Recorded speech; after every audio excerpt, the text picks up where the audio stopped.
عالمی مالیاتی نظام میں ایک طاقتور انقلاب جنم لے رہا ہے اور یہاں پاکستان ایک ایسے موڑ پر کھڑا ہے جہاں ایک ڈیجیٹل فیصلہ اس کی معاشی خود مختاری کو یا تو نئی پرواز دے سکتا ہے یا اسے عالمی دباؤ کی ایک نئی لہر میں دھکیل سکتا ہے۔ سوال یہ نہیں کہ ڈیجیٹل کرنسی آئے گی یا نہیں، سوال یہ ہے کہ جب پاکستان ڈیجیٹل روپیہ متعارف کرائے گا تو کیا یہ ملک کو معاشی خود مختاری کی طرف لے جائے گا یا عالمی دباؤ کو مزید گہرا کر دے گا۔ ویڈیو کو آخر تک دیکھیے گا اور ہماری ویڈیو کو لائک، شیئر اور چینل کو سبسکرائب ضرور کر دیجیے گا۔ میں ہوں بشارت حسین کاظمی اور آپ دیکھ رہے ہیں کاظمی 360۔ دوستو، اگر آپ سمجھتے ہیں کہ کرنسی صرف نوٹ اور سکے ہوتے ہیں تو ذرا رکیے۔ آج کی دنیا میں کرنسی طاقت ہے، کنٹرول ہے اور بعض اوقات سفارتکاری بھی۔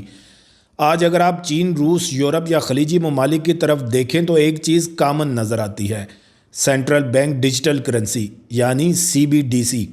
چین کا ڈیجیٹل یوان دنیا میں سب سے آگے ہے، جہاں لاکھوں لوگ روزمرہ ادائیگیوں میں اسے استعمال کر رہے ہیں۔ یورپی یونین ڈیجیٹل یورو پر تیزی سے کام کر رہی ہے۔ بھارت نے ڈیجیٹل روپیہ پائلٹ پروگرام میں متعارف کرا دیا ہے اور امریکہ اگرچہ محتاط ہے لیکن پس پردہ تحقیق مکمل رفتار سے جاری ہے۔ ایسے میں پاکستان کا اس دوڑ میں شامل ہونا کوئی اتفاق نہیں بلکہ بدلتے عالمی نظام کا دباؤ ہے۔ اسٹیٹ بینک آف پاکستان کئی برس تک کرپٹو کرنسی کے حوالے سے سخت موقف رکھتا رہا، لیکن ڈیجیٹل کرنسی اور کرپٹو میں ایک بنیادی فرق ہے۔ ڈیجیٹل روپیہ کسی نجی ادارے یا غیر ریاستی نیٹ ورک کی پیداوار نہیں ہوگا، بلکہ یہ براہ راست ریاست کی سرپرستی میں ہوگا۔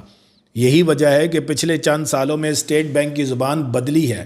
فن ٹیک فریم ورکس، ڈیجیٹل پیمنٹس، راست سسٹم اور ریگولیٹری سینڈ باکسز دراصل اس بڑی تصویر کے چھوٹے چھوٹے ٹکڑے ہیں۔ لیکن اصل سوال یہاں سے شروع ہوتا ہے۔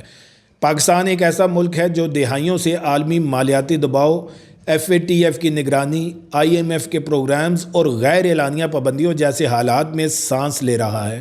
بین الاقوامی بینکنگ چینلز محدود ہوں تو تجارت مہنگی ہو جاتی ہے، ریمیٹنس سست ہو جاتی ہے اور زر مبادلہ کے ذخائر مسلسل دباؤ میں رہتے ہیں۔ ایسے میں ڈیجیٹل روپیہ ایک ممکنہ لائف لائن کے طور پر دیکھا جا رہا ہے۔ لیکن یہاں ایک غلط فہمی دور کرنا ضروری ہے۔ ڈیجیٹل روپیہ پابندیوں کو جادو کی طرح ختم نہیں کرے گا۔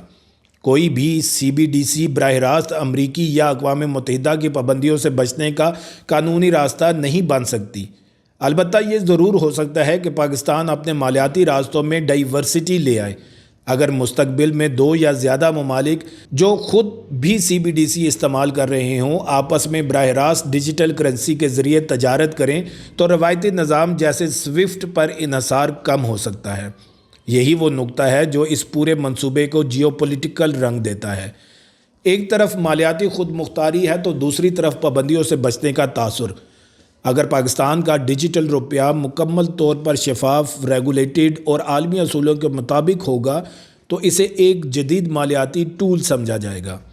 لیکن اگر اس پر یہ شبہ پیدا ہو گیا کہ اسے عالمی نظام کو بائی پاس کرنے کے لیے استعمال کیا جا رہا ہے تو رد عمل سخت بھی ہو سکتا ہے۔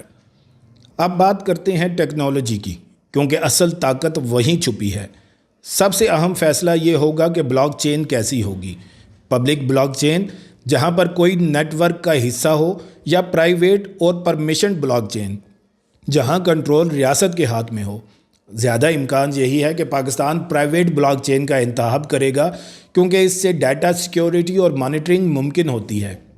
لیکن یہی کنٹرول شہری آزادیوں اور پرائیویسی پر سوال بھی اٹھاتا ہے۔ کیا ہر شہری کی ٹرانزیکشن اسٹیٹ بینک دیکھ سکے گا؟ کیا ڈیٹا محفوظ ہوگا؟ سائبر حملوں کا خطرہ کیسے کم کیا جائے گا؟ دنیا پہلے ہی سائبر وارفیئر کے دور میں داخل ہو چکی ہے اور ایک قومی ڈیجیٹل کرنسی ہیکرز کے لیے ایک بڑا ہدف ہو سکتی ہے۔ اسی لیے ڈیجیٹل روپیہ صرف معاشی نہیں بلکہ قومی سلامتی کا منصوبہ بھی ہوگا۔ عملی نفاذ کی بات کریں تو چیلنجز اور بھی بڑے ہیں۔ پاکستان میں لاکھوں افراد آج بھی بینک اکاؤنٹ سے محروم ہیں۔ انٹرنیٹ کی رفتار، سمارٹ فون تک رسائی اور ڈیجیٹل آگاہی ہر علاقے میں یکساں نہیں۔